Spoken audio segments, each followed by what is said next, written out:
She woke up every morning before the sun showed its face. The house was still silent, heavy with sleep, but her day had already begun. She slipped out of the thin mattress laid on the floor of a small storage room near the kitchen.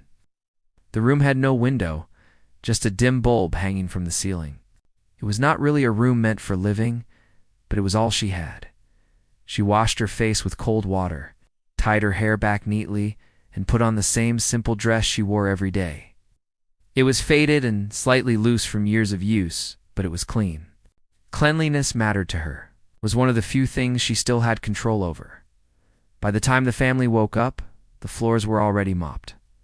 The kitchen smelled of fresh tea, and breakfast was quietly prepared. She moved softly through the large house, careful not to make noise. No one ever thanked her for this. No one noticed. It was simply expected. She had learned long ago that speaking less was safer. When she first came to work in this house, she had tried to greet people politely, to ask questions, to smile. But those smiles were rarely returned. Her words were often ignored or answered with sharp instructions. Over time, she became quiet, invisible. The house was beautiful, filled with expensive furniture, wide windows, and shining surfaces, but to her it never felt warm. It felt like a place she worked in, not a place she belonged to. She was not allowed to sit on the sofa, not allowed to eat at the table, not allowed to use most rooms unless she was cleaning them. The other workers treated her the same way. They talked over her, blamed her quickly if something went wrong, and never defended her. If a glass was missing, eyes turned to her. If something was misplaced, her name was whispered first. She accepted it silently, even when it hurt. Her days followed the same pattern. Clean, cook, wash, repeat. Her hands were always busy, her body always tired, but she never complained. Complaining did not change anything, only made things worse. The only time her heart felt lighter was when she was with the baby. The baby was small, soft, and full of life. When the baby cried, she was usually the first to hear it. She would rush in, lift the baby gently, and whisper calming sounds. The baby seemed to recognize her presence, calming faster in her arms than with anyone else. She never questioned why. She just felt grateful. Sometimes when she held the baby, she felt something she had not felt in a long time. Purpose, warmth, a reason to smile. The baby looked at her with innocent eyes, unaware of social rules, wealth, or status. To the baby, she was not a maid. She was comfort. She was safety. The parents were busy people. They loved their child, but their love came in short moments. A quick kiss, a short visit before leaving again. Most of the care fell on her shoulders. Feeding, cleaning, rocking to sleep. She did it all, quietly and carefully. At night, when the house finally settled, she sometimes stood near the baby's crib, watching the gentle rise and fall of the tiny chest. She would think about her own life, about how she ended up here. She never spoke of it to anyone. Her past was locked away, heavy and painful. She had once dreamed of a different life, a simple one, not rich, just stable. Life had not followed her plans. One bad turn after another had pushed her into survival mode. Work was no longer about dreams. It was about staying alive. Still, she treated the baby with a love that surprised even herself. She sang soft songs under her breath, songs she remembered from long ago. Songs no one else ever heard. During the day, she was often scolded for small things. The tea was too hot. The floor was still wet. The clothes were not folded the right way. She nodded and fixed whatever was pointed out, even when it wasn't her mistake. She learned to keep her eyes low. Eye contact made people uncomfortable. It reminded them she was human. Sometimes she felt like the walls of the house were closing in on her. So much space, yet she felt trapped. She wondered if anyone would notice if she suddenly disappeared. The thought scared her, but also made her feel strangely empty. The baby changed that feeling when the baby reached out for her. When tiny fingers wrapped around her thumb, she felt seen, needed, important. In those moments, nothing else mattered. Not the insults, not the long hours, not the loneliness. One afternoon, while rocking the baby to sleep, she noticed a small burn mark on the wall socket nearby. She frowned. It looked dark, unnatural. She made a mental note to mention it, but experience told her no one would listen. Still, she planned to unplug things whenever possible. That night, exhaustion pulled her into sleep faster than usual. She lay on her mattress, staring at the ceiling, listening to the distant sounds of the house. She thought about the baby. She always did. She did not know that this ordinary day was the last calm moment she would know for a long time. She did not know that everything she had endured, every moment of silence, every act of care, was leading toward a single choice. A choice that would change how everyone saw her at that moment.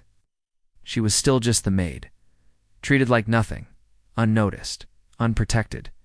And yet, deep inside her, there was a strength no one had ever bothered to see. The next morning began like every other morning. The alarm on her old phone vibrated softly under her pillow. She reached for it quickly so the sound would not wake anyone. She sat up slowly, her body aching in familiar places. The cold floor met her feet as she stood, already thinking about the long list of things that needed to be done before the house came alive. She washed up, fixed her hair, and stepped into the kitchen. The lights flicked on, revealing the same clean counters she had wiped the night before. She put water on to boil and moved around the space like she had memorized every step. No way she had. Her body knew this house better than her own past. As she worked, her mind drifted to the baby. She wondered if the baby had slept well. She always worried, even when there was no reason to. That worry came from a place deeper than responsibility. It came from care. Soon, soft cries echoed down the hallway. She paused, listened, and then smiled slightly. The sound pulled her in like a quiet call. She finished what she was doing and headed toward the nursery. When she entered the room, the baby was awake, tiny fists moving in the air, eyes searching. The moment the baby saw her, the crying softened. She lifted the baby gently, holding the small body close. The warmth against her chest felt familiar and comforting. She whispered soft words, not loud enough for anyone else to hear. Words meant only for the baby. She swayed slowly, feeling the baby relax in her arms. In moments like this, the world outside that room did not exist. The parents passed by the door a little later. Already dressed for the day, they glanced inside, saw everything was calm, and continued on without stopping. No questions, no comments. Well, she did not expect any. As the day moved on, she carried out her duties as usual. She fed the baby, cleaned up, washed clothes, and kept everything in order. Her movements were careful, always aware of where she was allowed to be and where she was not. Sometimes she caught her reflection in the glass doors or mirrors. A young woman with tired eyes, standing in a house that did not belong to her. She did not linger on those thoughts. Thinking too much only made things heavier. In the afternoon, she noticed the baby was more restless than usual. The baby cried more, clung to her tighter. She checked everything she could think of. Hunger, discomfort, temperature. Nothing seemed wrong. She sat down on the floor, her back against the wall, rocking the baby gently. She hummed softly. It's the same tune she had sung the night before. Slowly, the baby calmed again. As she sat there, she noticed a faint smell in the air. Something sharp, almost like burning plastic. She paused and sniffed again. The smell was weak, easy to miss. She looked around, but saw nothing unusual. She stood up, holding the baby close, and walked toward the hallway. The smell faded. Maybe it was just her imagination. Still, her heart felt uneasy. She remembered the mark she had seen near the socket the day before. Her steps slowed as she passed that room. Everything looked normal. No sparks, no smoke. She told herself not to worry. She had learned not to raise alarms without proof. Doing so usually ended with blame. Later that evening, the house grew quiet again. The parents returned late, tired and distracted. Dinner was eaten quickly. Plates were left on the table. She cleaned them up without being asked. The baby was finally put to sleep. She stayed in the nursery a little longer than necessary, watching the tiny chest rise and fall. The room was peaceful. The soft glow of the nightlight filled the space. She stood there, feeling something she could not explain. A strange mix of calm and fear, like the silence before a storm. Before leaving the room, she adjusted the blanket and gently brushed the baby's cheek. The baby shifted slightly, but stayed asleep. She smiled softly and stepped out. Back in her small room, she lay down and stared at the ceiling again. Her thoughts moved slowly, heavy with exhaustion. She thought about how her life had narrowed into routines, about how the baby seemed to need her more than anyone else in that house. She wondered what would happen to the baby if she ever left. The thought made her chest tighten. She pushed it away. Sleep came in short waves that night. She woke once, then again, unsure why. Each time, she listened carefully. The house was quiet. Then, sometime after midnight, something changed. At first it was a sound. A faint crackle. Barely noticeable. She sat up slowly, her heart beating faster. She listened again. There it was. Soft but real. Then came the smell. This time it was stronger. Sharp and unmistakable. She stood up quickly, her mind clearing in an instant. She opened the door of her room and stepped into the hallway. The air felt thicker. Warmer, her eyes scanned the darkness. At the far end of the hall, she saw it. A thin line of smoke creeping along the ceiling. Her heart dropped. She did not panic. Panic wasted time. She had learned that much from life. She moved fast. Quietly at first, toward the source. The smoke grew thicker with each step. Her chest tightened. She covered her mouth with her hand. She reached the room where she had seen the burn mark before. The door was closed. Heat pressed against it. That was enough. She turned and ran. She banged on doors, calling out, her voice louder than it had ever been in that house. Sleepy voices answered. Confusion followed. Lights turned on. Doors opened. Someone shouted. Someone else screamed. Fire flames had already taken hold behind the walls. Smoke filled the space quickly. Panic spread faster than the fire itself. People rushed around, grabbing phones, shouting instructions, stepping over each other. Someone tried to call for help. Someone else ran toward the exit, in the chaos. No one noticed what she noticed. The baby's room was still closed. Her eyes locked onto that door. For a split second, she froze. The noise around her faded. All she could think about was the small body sleeping inside. She looked around, expecting someone else to react. To move, to run, toward that room. No one did. Fear flashed across her face. Not for herself. For the baby, smoke thickened, making it hard to breathe. Heat crawled along the walls. The house that once felt cold and distant now felt like a trap. Someone grabbed her arm, pulling her toward the exit. She pulled back. "The baby!" she shouted, her voice cracking. Someone shouted back, words lost in the noise. No one moved toward the nursery. She knew then, if she did not go, no one would. Her heart pounded so hard it felt like it might break her chest open. Every instinct screamed danger. Fire was not something you challenged. It was fast. It was unforgiving. But the thought of leaving the baby behind was worse. She took a deep breath, filled with smoke and fear, and made her choice. She turned and ran toward the baby's room as flames crept closer. Smoke burned her eyes the moment she turned back. The air felt thick, like it was pressing against her chest. Every breath was harder than the last. Behind her, people were shouting, running, coughing. Ahead of her, the hallway stretched long and dark.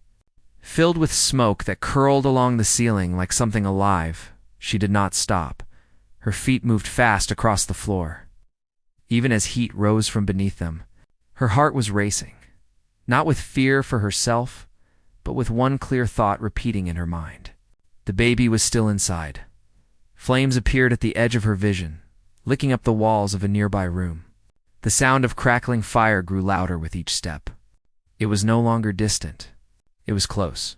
Too close, she reached the nursery door and grabbed the handle. It was hot. Pain shot through her palm. She pulled back instinctively. She clenched her teeth, wrapped her sleeve around her hand, and tried again. This time she forced the door open.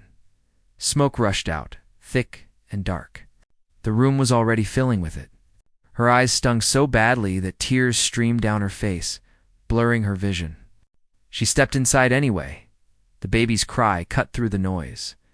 That sound gave her strength. She rushed forward, Ow. lowering herself close to the ground where the air was slightly clearer. Each breath burned her throat. She could feel the heat against her skin, hear the fire growing stronger somewhere behind the walls. She reached the crib and lifted the baby carefully, pulling the small body against her chest. The baby was crying loudly now, frightened by the smoke and the heat. "It's okay," she whispered, though her own voice shook. "I'm here." She turned toward the door. That was when something fell. A loud crash echoed through the room as part of the ceiling dropped near the doorway. Sparks flew.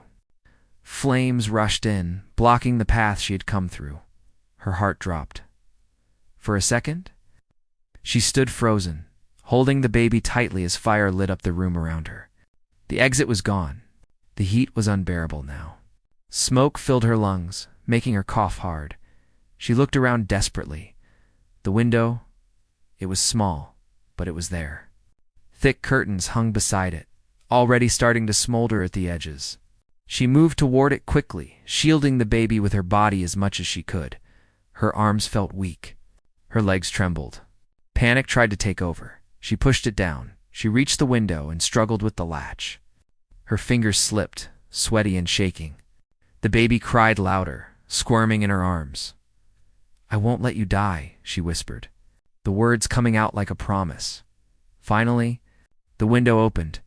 Fresh air rushed in, cool compared to the burning room behind her. She leaned out and looked down.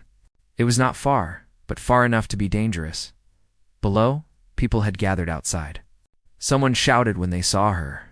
Hands reached up. Voices called out to jump. She hesitated, not for herself. For the baby, she held the baby close, wrapped the child tightly against her chest, and climbed onto the window frame.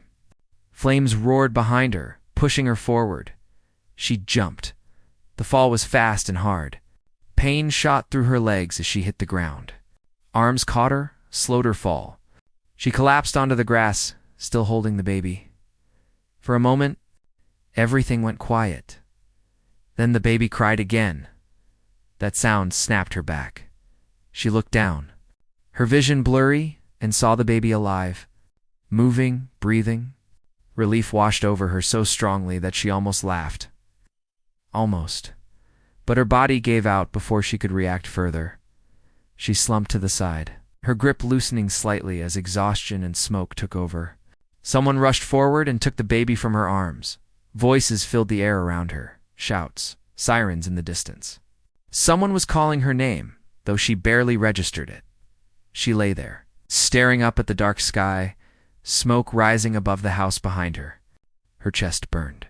Her limbs felt heavy, like they no longer belonged to her. She had done it. That was her last clear thought before everything faded. When she opened her eyes again, bright lights filled her vision. The air smelled clean but sharp. Machines beeped softly around her. Her throat felt dry. Every part of her body ached. She tried to move but stopped when pain shot through her arm. She was in a hospital room. Her memory came. Back slowly. The fire, the baby, the jump. Panic filled her chest. The baby. She tried to sit up, her heart pounding, but someone gently pressed her back down. "Rest," a voice said softly. "You're safe." She turned her head slightly, trying to focus. The room was quiet. "Too quiet, baby," she whispered, her voice rough. The person beside her nodded. "The baby is safe." Tears filled her eyes. She closed them, relief washing over her again. This time, mixed with deep exhaustion, she drifted in and out of sleep over the next few hours. Each time she woke, pain reminded her of what had happened. Burns on her arm, bruises along her side, smoke damage to her lungs. But the baby was safe. That thought made everything else feel smaller. Later, she became aware of movement near the door. Voices hushed and serious. She opened her eyes again and saw them. The parents. They stood near the foot of her bed, looking unsure. The confident expressions they usually wore were gone. In their place was something else. Shock, guilt, fear. They looked at her like they were seeing her for the first time. She tried to sit up again, suddenly aware of how she must look. Bandages, hospital gown, pale and tired. "Please," she said quietly. "The baby." The mother stepped forward quickly. "The baby is fine," she said, her voice shaking. "Because of you?" Words hung in the air. No one had ever said something like that to her before. She nodded slowly, unsure what to say. She was not used to being spoken to gently. Silence filled the room, heavy and uncomfortable. The father cleared his throat. "We didn't know," he said. "We didn't know the baby was still inside." She looked away, staring at the wall. She did not want to hear apologies. She did not want explanations.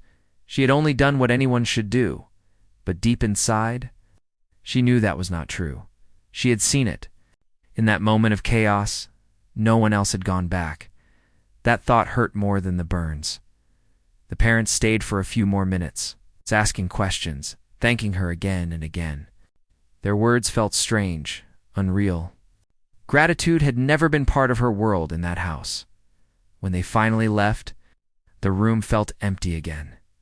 She lay back, staring at the ceiling, replaying everything in her mind. The heat, the smoke, the fear. The baby's cry. She had not thought about herself once in that fire, only about saving a life that trusted her completely. Outside the hospital room, the story was already spreading. People talked about bravery, about sacrifice, about a maid who ran into fire without thinking twice.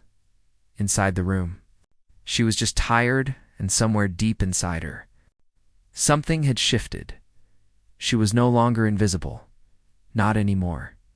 The next few days passed slowly, measured by the steady beeping of machines and the quiet steps of nurses moving in and out of the room. She spent most of her time half awake, half asleep. Pain came and went in waves. Sometimes it felt sharp, sometimes dull, but it was always there, reminding her of the fire.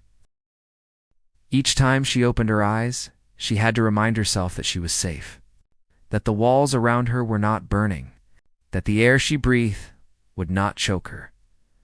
The hospital room felt strange to her, too clean, too quiet. She was not used to being cared for.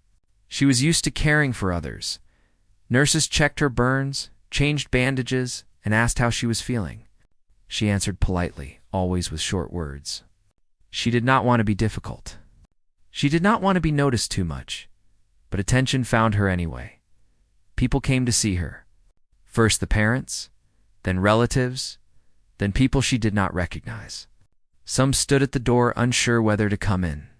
Others stepped closer, their eyes filled with curiosity and something else she could not read. They all said similar things. "You were very brave. You saved a life. We don't know what we would have done without you." The words made her uncomfortable. She did not feel brave. She felt lucky. Lucky that the baby was alive. Lucky that she was still breathing. When they praised her, she looked down at her hands, wrapped in bandages. Her fingers trembled slightly each time she thought about the heat, the smoke, the moment she jumped at night. Sleep brought memories she could not escape. She woke up coughing, her heart racing, her body covered in sweat. In her dreams, she was still running down that hallway, still reaching for the crib, still hearing the fire roar behind her. One night she woke up crying quietly into her pillow. She did not even realize she was crying until her chest began to hurt. A nurse sat beside her bed until she calmed down. No one had done that for her before. Slowly, the physical pain began to ease. The burns healed. The bruises faded. But something inside her remained unsettled. She thought often about the house, about the small room she slept in, about the routine she might return to once she was discharged. The thought made her stomach tighten. On the third day, the parents returned together.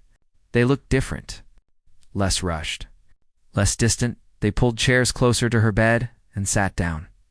"We need to talk," the mother said softly. She nodded, unsure what to expect. They spoke carefully, choosing their words. They told her how terrified they had been when they realized the baby was still inside, how the image of the burning house would never leave their minds, how guilt had followed them every moment since. We trusted that someone would get the baby, the father said quietly. We didn't think. We just ran. She listened without interrupting. She had replayed that moment in her own mind many times. Hearing it from them did not surprise her. We saw you run back, the mother continued, her voice breaking. You didn't hesitate. You didn't even look back. She swallowed hard. I just did what I had to do, she said quietly. The parents looked at each other, then back at her. That's the thing, the father said. You did what none of us did. Silence filled the room. The mother reached into her bag and pulled out something folded neatly. Clothes, clean, soft clothes that did not look like uniforms, we thought. When you're discharged, she said slowly, you might want something more comfortable. The gesture caught her off guard. She stared at the clothes, unsure how to respond. Thank you, she finally said. It felt strange accepting something that was not work-related, something given out of care, not duty. Before leaving, the mother hesitated at the door. Please, she said, don't think you have to come back to work right away, or at all. We want you to recover properly. Those words echoed in her mind long after they left. She lay awake that night, staring at the ceiling, thinking about the life she had known, about how easily people had overlooked her, about how quickly everything had changed because of one moment. The next morning, a doctor came to check on her. He told her she would be able to leave the hospital in a few days if everything continued to improve. She nodded, listening carefully. When he left, she sat quietly, her thoughts heavy. Where would she go? The question scared her more than the fire ever had. She had no savings, no family nearby. The house had been her shelter, even if it had never been her home. That afternoon, someone unexpected walked into her room, a woman from a local news outlet. She stood near the door, holding a notebook, her expression gentle but curious. We heard about what you did, she said. People are calling you a hero. Her chest tightened. I don't want to be in the news, she said quickly. The woman nodded understandingly. I understand. I won't push. I just wanted to tell you that people are talking about you. In a good way. After she left, the room felt smaller. The idea of strangers knowing her story made her uncomfortable. She had spent her life avoiding attention. Now, it followed her everywhere. By the end of the week, she was discharged. The parents picked her up from the hospital. She sat in the back seat quietly, watching the city pass by. Everything looked the same, yet nothing felt the same. They did not go back to the burned house. Instead, they took her to a small apartment they had arranged nearby. It was simple, clean, and bright. A place just for her. For now, the father said. Until you decide what you want to do. She stood in the doorway, unsure if she should step inside. No one had ever done something like this for her. Are you sure? She asked softly. The mother smiled gently. You saved our child. This is the least we can do. That night, she slept on a real bed. Soft sheets. A pillow that did not smell like dust. She stared at the ceiling, tears silently sliding down her face. Not from sadness, from shock. The next few days were quiet, too quiet. Without chores, without constant movement, she did not know what to do with herself. She cleaned the apartment again and again. Just to keep her hands busy, sometimes she caught herself listening for the baby's cry. Each time, her heart sank when she remembered she was not there. One afternoon, the mother visited with the baby. The moment she saw the child, her breath caught. The baby reached out instantly, recognizing her. She took the baby into her arms, holding the small body close. Her hands trembled slightly. I missed you, she whispered. The baby smiled. The mother watched them quietly. Her eyes filled with emotion. I never realized, she said softly. How close you two were. She did not answer. Some bonds did not need explanation. As the days passed, more people came to visit. Some brought food. Some brought flowers. Some just wanted to say thank you. Each visit chipped away at the image she had of herself as invisible. Still, not everything felt right. At night, doubts crept in. Questions with no clear answers. Was this kindness temporary? Would things return to how they were once the memory of the fire faded? She had lived long enough to know that people changed quickly. One evening, as she sat alone by the window, watching the lights outside, she realized something important. The fire had not just changed how others saw her, it had changed how she saw herself. For the first time in a long time, she wondered if her life could be more than survival, more than silence. The thought scared her, but it also gave her hope. The days after that visit stayed with her, in a quiet but heavy way. The baby's smile had warmed her heart, but it had also opened something inside her that she had kept closed for a long time. After the mother left, taking the baby with her, the apartment felt unusually silent. Too silent. She sat on the edge of the bed, staring at her hands. They looked different now. The burns were healing, but faint marks remained. Proof of something she could never forget. For the first time in years, she had time to think. Before, her days were so full of work that she had no space for memories. Now, with nothing demanding her attention, her past began to surface. Slowly at first, like shadows moving at the edge of her thoughts. She had not always been this quiet. Woman who accepted everything without protest. There was a time when she laughed easily. A time when she spoke without fear. She remembered a small house in a crowded neighborhood. A place that was never rich but always loud with voices. A place where she was not invisible. Where people knew her name. Where her presence mattered. Her father had worked long hours, coming home tired but smiling. Her mother had been strict but caring, always reminding her to study, to dream, to aim higher. They believed life could be better if one worked hard enough. She believed it too. She had gone to school, not far, but far enough to feel proud. She loved learning, loved reading, loved the idea that the world was bigger than the streets she knew. Then life shifted. It never happened all at once. It never does. It happened in pieces. A job lost, then another. Bills piling up. Worry settling into the house like dust. Then illness came. Quiet, slow, unforgiving. Her father grew weak. Medical visits became frequent.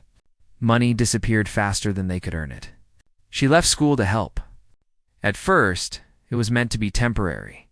Temporary became permanent. After her father passed, the house felt empty in a way she could not describe. Her mother tried to hold everything together, but grief is heavy. It bends even the strongest people. They moved. Then moved again. Each move felt like losing another piece of herself. When her mother fell ill too, there was no choice left. She took whatever work she could find. Cleaning, cooking, long hours for little pay. That was when she learned how easily people stop seeing you once you wear a uniform. After her mother passed, she was alone. No safety net. No support. Just the need to survive. The job in the big house had seemed like stability at first. A place to sleep, food, regular work. She told herself she could endure the rest. Endure became her way of life. Thinking about all this made her chest ache, not from sadness alone, but from the realization of how much she had lost without ever stopping to grieve. She wiped her eyes quickly, annoyed with herself. Crying had never helped before. That afternoon, the parents visited again. They sat with her in the small living area, less formal this time. They asked how she was feeling. They listened when she spoke. Truly listened at one point. The mother hesitated before speaking. "We don't really know much about you," she said gently. About your life, the question hung in the air. She could have changed the subject. She could have smiled and stayed silent like she always did. That was the safer choice. But something inside her felt tired of hiding, so she spoke. Not all at once. Slowly. Carefully she told them parts of her story. Not every detail, but enough. Enough to explain how she had ended up where she was. The parents listened quietly, their expressions serious. The mother wiped her eyes more than once. "I'm sorry," she said softly. "We never asked. We never thought." The father nodded. "We saw you as someone who worked for us, not as someone who had a life." Those words were not said cruelly. They were said with regret. She did not know what to say in response. She had accepted long ago that most people never looked beyond roles. That evening, after they left, she felt lighter. Speaking her truth had not hurt as much as she feared. The next day, something unexpected happened. A woman from a local support organization knocked on her door. She introduced herself politely and explained that they helped people who had been affected by trauma. "We heard about what happened," the woman said. "And about you." She almost said no. Almost closed the door. But then she remembered the nightmares, the fear, the memories she could not escape, so she agreed to talk. The conversation was simple. No pressure, no judgment, just questions asked with care. For the first time, she spoke openly about the fire, about the fear she felt afterward, about the guilt she did not understand, guilt for surviving, guilt for being praised when she felt she had only done what was right. The woman listened and nodded. "You've been strong for a very long time," she said. "Sometimes strength means allowing yourself to heal." Those words stayed with her. Over the next few weeks, she slowly began to build a new routine. She attended sessions with the organization. She took short walks outside. She started reading again, something she had not done in years. Each small step felt strange, like learning to walk again. One afternoon, while sitting on a bench outside, she noticed people passing by, strangers, ordinary people living ordinary lives. For the first time, she wondered if she could have one too. The thought scared her. Change always does. The parents remained in contact, checking on her regularly. They asked her opinions, asked what she wanted. No one had asked her that in a long time. One day, Father said something that caught her off guard. "We don't want you to feel like you owe us anything," he said. "But if you ever want to come back, not as before, but differently, we would welcome that." She understood what he meant: respect, choice. She did not answer right away that night. She lay in bed, thinking about the future, about fear and safety, about staying small versus stepping forward. She thought about the baby, about how easily she had acted in the fire without fear, how clear everything had been in that moment. Sometimes, clarity only comes when there is no time to think. She realized something then. The fire had taken many things from her: peace, comfort, safety. But it had also given her something she had not felt in years: a voice, the right to be seen, the strength to choose. As she drifted into sleep, she knew that whatever came next, she could not go back to being invisible. Not anymore. The choice did not come all at once. It came slowly, in quiet moments when she was alone with her thoughts. Some mornings, she woke up feeling strong, ready to step forward. Other days, she felt small again, unsure of who she was without the routine that had once controlled her life. Healing was not straight. It moved in circles. She continued her sessions with the support organization. They helped her understand that fear did not mean weakness, that the memories of the fire would not disappear overnight, that it was okay to feel lost after surviving something that could have ended everything. One evening, as she walked back to the apartment, she noticed something new. She was no longer walking with her eyes down. Her shoulders were not hunched like before. She was not trying to disappear. It surprised her. She stopped in front of a small shop window and caught her reflection. She barely recognized herself. Not because her face had changed, but because her expression had. There was something steady there now, something awake. A few days later, the parents invited her to meet them for coffee. Not at their house, not at her apartment, somewhere neutral. She hesitated before agreeing, but eventually said yes. They sat across from each other in a quiet place. No rush, no urgency, just conversation. They asked how she was feeling. They asked about her sessions. They listened. Then the father spoke carefully. "We've been thinking a lot," he said. "About the past, about our mistakes." She stayed silent, letting him continue. "We can't change what happened," he said. "But we want to do better. Not out of guilt. Out of respect." The mother nodded. "You saved our child. But even before that, you deserved better." She felt a lump form in her throat. They told her they had decided to help her return to school if she wanted, or learn a skill, or choose any path she felt drawn to. No conditions, no pressure. The offer felt unreal. For a long moment, she could not speak. "I need time," she finally said. They understood that night. She could not sleep. Her mind replayed the conversation again and again. Possibilities opened in front of her, wide and frightening. Choice was heavier than survival. She thought about the life she had known, predictable, painful, but familiar. And she thought about the unknown future, uncertain, risky, but full of promise. Fear whispered to her, told her to stay where she was safe, to accept kindness quietly and not ask for more. But another voice, one she barely recognized, spoke louder, the voice that had run into fire.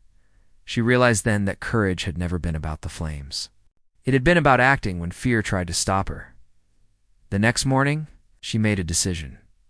She called the support organization and asked about education programs, about classes she could attend part-time, about rebuilding a future step by step. They welcomed her warmly. Weeks passed. Slowly, her days filled again.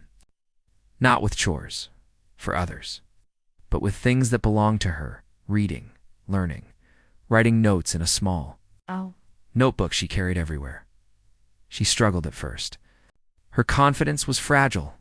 Sometimes she felt embarrassed asking questions. Sometimes she doubted herself, but she kept going. The parents continued to support her, but from a distance that felt healthy. They did not control. They did not demand. They respected her space. Occasionally, she visited them to see the baby. Each visit reminded her why she had fought so hard to survive that night. The baby grew stronger, louder, more curious with each passing week. The baby still reached for her the moment she entered the room. One afternoon, while holding the child, she felt a deep sense of peace. Not happiness exactly, something calmer, more solid, belonging. But this time, belonging did not mean staying small. One evening, she sat alone in her apartment, papers spread out on the table. Enrollment forms, course outlines, simple plans for the future. She signed her name slowly. Her hand did not shake. The first day of class was terrifying. She almost turned back at the door, almost convinced herself she did not belong there. Then she remembered the fire. She stepped inside. Time moved forward. Whether she was ready or not, she learned.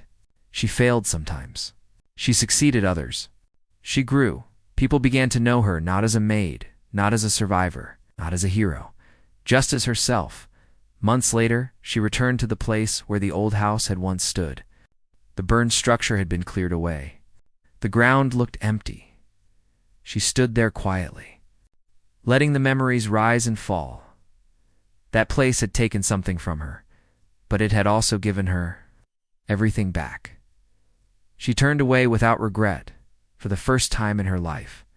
The future did not feel like something she had to endure. It felt like something she could choose. Time moved forward quietly, without asking her permission. Days turned into weeks, and weeks slowly became months.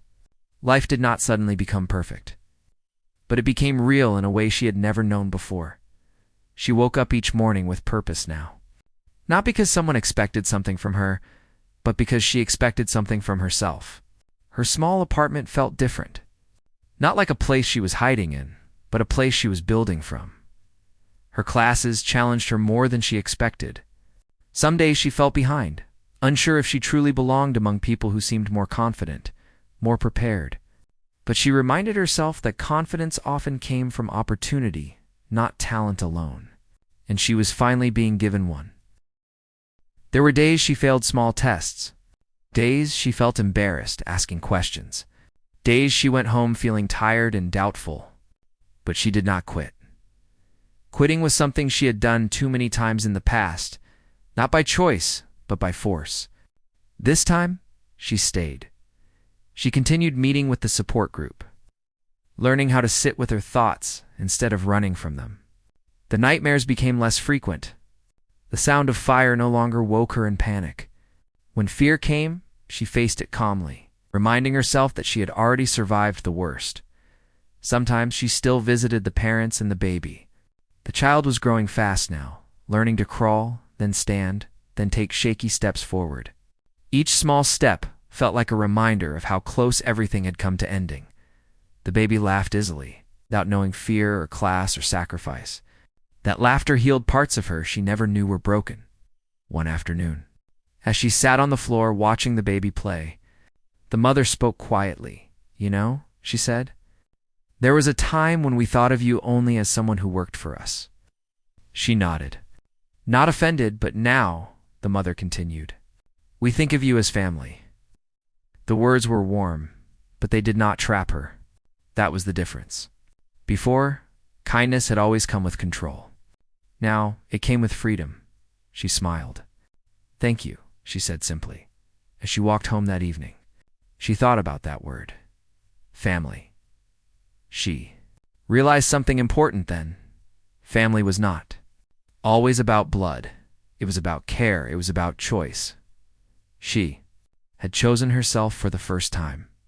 Months later, she completed her first course. It was a small achievement, nothing the world would celebrate loudly. But to her, it was everything.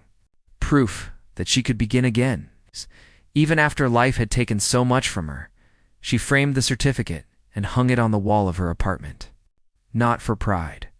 For memory, a reminder of where she had been and how far she had come. One evening, she sat by the window, watching the city lights flicker on, one by one. She thought about the woman she used to be.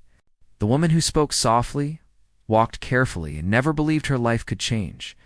She did not judge that woman. She understood her now. That woman had survived. But this woman was living.